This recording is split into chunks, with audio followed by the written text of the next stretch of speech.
Hi Leute, hier ist Jochen, willkommen auf meinem Kanal. Heute melde ich mich mit einem kurzen, spontanen Video aus dem Urlaub. Ich bin gerade hier an der holländischen Küste in den Ferien mit meiner Familie. Ich habe heute ein Video auf Deutsch mitgebracht. Ich habe keine Zeit für ein englisches Video. Und weil ich mich jetzt eben ein bisschen intensiver mit der Streetfotografie beschäftige, möchte ich natürlich auch so ein bisschen um meinen Fuji-Hintergrund verlassen und mal so ein bisschen in andere Systeme reinschnuppern.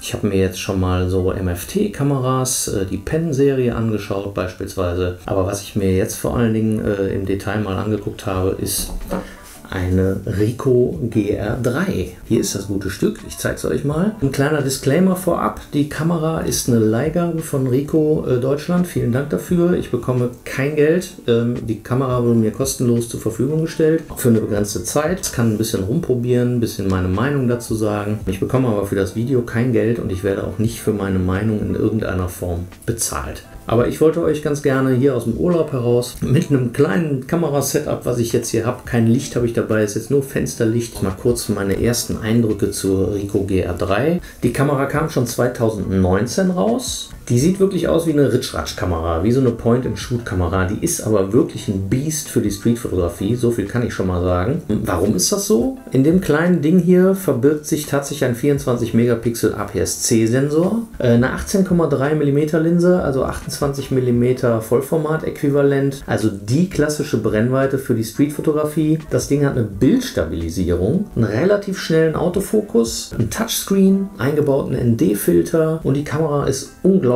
vielseitig anpassbar. Ich habe noch nicht alles durchdrungen, muss ich ganz ehrlich sagen. Dadurch, dass ich die Kamera halt jetzt auch nur für eine begrenzte Zeit habe, da würde ich euch auf andere Videos verweisen, die das viel besser getan haben als ich. Mir geht es jetzt halt wirklich um den Eindruck und ob sich die Anschaffung einer GR3 vielleicht noch lohnt. Ja, sprechen wir mal über meine Eindrücke. Also, was man auch immer vorher für kompakt hielt, das hier ist echt eine andere Nummer.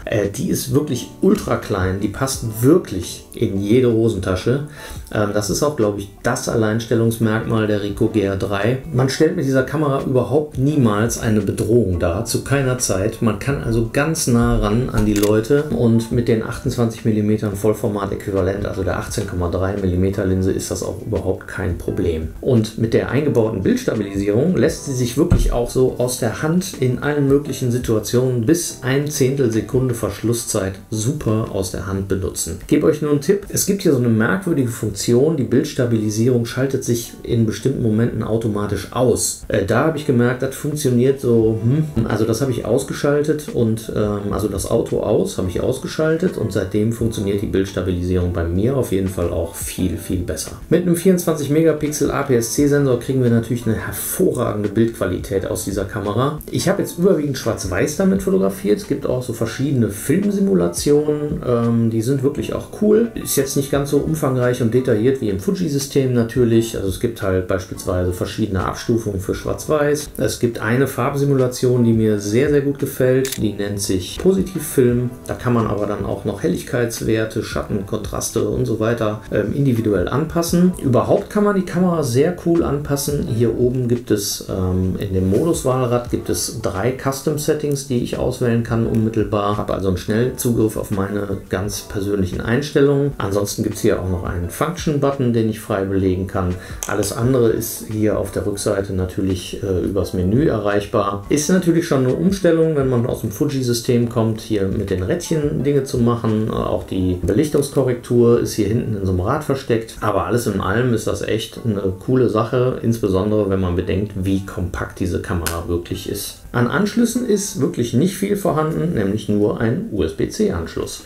Darüber kann ich die Kamera laden, darüber kann ich auch Zugriff auf die Speicherkarte kriegen am Rechner. Das ist der einzige Anschluss an der Kamera. Die Kamera kann auch Video, mit den Videospezifikationen beschäftige ich mich jetzt null. Also hier gibt es keinen Anschluss für irgendwie ein externes Mikro oder sonst irgendwas, aber ganz ehrlich, die Kamera ist vielleicht notfalls für Video geeignet, glaube ich, aber die ist ganz bestimmt nicht dafür gedacht, da längere Videos mitzuschießen. Ja, Ja, was gibt es vielleicht aus meiner Sicht nach dem ersten Eindruck Negatives zu sagen? Also negativ in Anführungszeichen. Ich glaube, es ist jedem klar, dass man bei einer Kamera, die wirklich echt deutlich kleiner ist als meine Handfläche oder als meine Hand, also die Bedienung ist für meine großen Hände schon relativ fimschig manchmal. Ne? Also ich bin schon ganz froh, wenn ich hier die Custom Settings eingestellt habe und damit fotografieren kann und nicht mehr viel ändern muss. Hier oben, das ist kein Rad, sondern so ein Drück- und Schieb-Knopf, ähnlich wie an der X70 von Fujifilm so ein Ding war. Damit kann man ganz gut die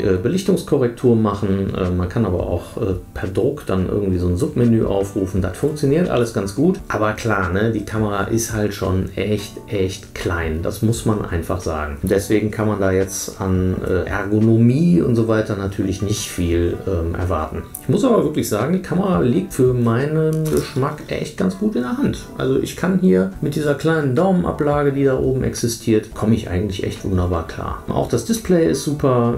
Ich kann alles Mögliche einstellen. Ich kann Grid einstellen. Ich kann sogar eine kleine Wasserwaage einstellen. Alle Informationen, die ich brauche, auf einen Blick. Das funktioniert wirklich wunderbar. Ist natürlich leider kein Klappdisplay. Das wisst ihr vielleicht von mir. Ich bin echt ein Riesenfreund davon, wenn ich das Display wenigstens hochklappen und so von oben gucken kann. Natürlich hat die Kamera keinen Sucher. Ich kann theoretisch hier im Blitzschuh einen Aufstecksucher verwenden, den es optional gibt. Einen optischen Sucher natürlich nur, keinen elektronischen. Ja, ich bin nicht so ein riesen Fan von diesen Aufstecksuchern. Ich habe das auf meiner X70 damals mal probiert. Ich finde das nicht so richtig cool. Ich glaube, ich hatte sogar auf meiner X70 den Aufstecksucher, der eigentlich hier dran gehört. Aber naja, das ist halt wirklich so eine Kompaktkamera, die man immer dabei hat. Und da ist das Display dann noch völlig ausreichend. Und weil man eben überhaupt nicht auffällt mit dieser Kamera, glaube ich, ist das jetzt hier auch eigentlich gar nicht nötig. Der Autofokus ist vielleicht nicht mehr ganz auf der Höhe, muss ich sagen. Also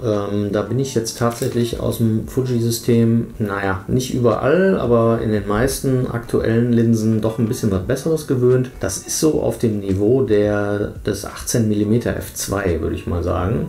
Oder auf der alten Version oder naja, mit alter Kamera benutzt auf dem XF27 f2.8, aber auch nicht schneller. Das ist auch okay. Das reicht völlig aus. Auch die Blende 2.8 ist aus meiner Sicht in den allermeisten Fällen völlig ausreichend. Habe ich neulich beim XF27 mm auch schon mal gesagt. Das ist keine Nachtlinse, das ist keine Linse für extreme Freistellungen, aber das ist sie mit 28 mm sowieso nicht. Deswegen ist ein 2.8 völlig ausreichend. Bei coolem Wetter schöne Kontraste fotografieren in der Street mit dieser Kamera und dieser Linse.